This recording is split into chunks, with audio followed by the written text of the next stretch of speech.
এক সময় পাহাড়ের মধ্যে ঘোরাফেরা করা একটি কোলাহলপূর্ণ গ্রামে লুকাস নামে এক তরুণ মেষপালক বাস করত। লুকাস তার উদারতা, সততা এবং ভেড়ার পালের প্রতি ভালোবাসার জন্য বহুদূরে পরিচিত ছিল। প্রতিদিন তিনি তার ভেড়াকে সবুজ চারণভূমিতে নিয়ে যেতেন, অটল যত্নের সাথে তাদের দেখাশোনা করতেন।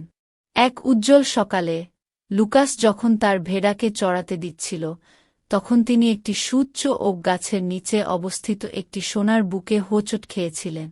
কৌতূহলী হয়ে সে সাবধানে বুকের কাছে গেল এবং দেখতে পেল এটি খোলা। তার বিস্ময়ের জন্য এটি ঝিকিমিকি স্বর্ণমুদ্রা এবং মূল্যবান রত্ন দ্বারা কানায় পূর্ণ ছিল। লুকাসের হৃদয় উত্তেজনায় ছুটছিল, কিন্তু তার নৈতিক কম্পাস তাকে ফিসফিস করে বলেছিল, তাকে তার মূল্যবোধের কথা মনে করিয়ে দে। কি করা যায় সে ভাবতে থাকে।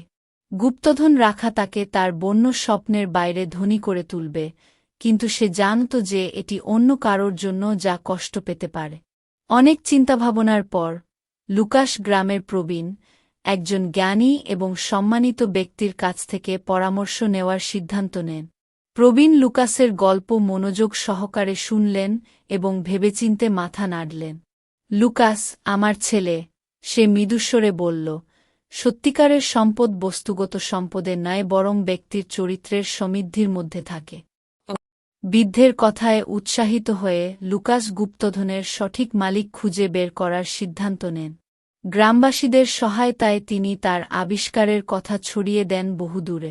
দিনগুলি সপ্তাহে পরিণত হয় এবং অবশেষে একজন ক্লান্ত পথিক গ্রামে এসে উপস্থিত হয়। তার মুখে উদ্বেগ এবং হতাশার রেখা ছিল। মার্কো নামের এই ভ্রমণকারী গ্রামের মধ্য দিয়ে যাওয়ার সময় একটি সাহসী ডাকাতির মধ্যে তার পুরো সঞ্চয় হারিয়ে ফেলেছে। লুকাস তাকে গুপ্তধনের বুকের সাথে উপস্থাপন করার সাথে সাথে তার মুখ বেয়ে আনন্দের অশ্রু প্রবাহিত হয়েছে।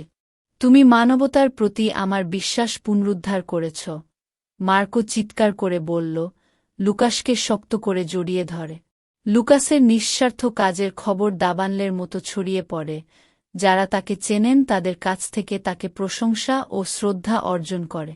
কিন্তু আরও গুরুত্বপূর্ণভাবে লুকাস একটি মূল্যবান পাঠ শিখেছিলেন, যে সত্যিকারের সুখ এবং পরিপূর্ণতা আসে যা সঠিক তা করার মাধ্যমে, এমনকি প্রলোভনের সম্মুখীন হলে। সেই দিন থেকে লুকাস ভালোবাসা এবং উৎসর্গের সাথে তার পালের প্রতি ঝোঁক অব্যাহত রেখেছিলেন। জেনেছিলেন যে তার সর্বশ্রেষ্ঠ ধন সোনায় পাওয়া যায়নি বরং তার হৃদয়ের মঙ্গল এবং তিনি যাদের সাহায্য করেছিলেন তাদের কৃতজ্ঞতা। এবং শেষ পর্যন্ত এটি তার সততা এবং সহানুভূতি ছিল যা অন্যদের অনুসরণ করার পথকে আলোকিত করে উজ্জ্বল করে তুলেছে। আমাদের ভিডিও যদি ভালো লেগে থাকে ভিউয়ার্স, তাহলে প্লিজ আমাদের চ্যানেলটি সাবস্ক্রাইব করে দিন। আরও ভিডিও দেখতে চাইলে লাইক কমেন্ট করুন।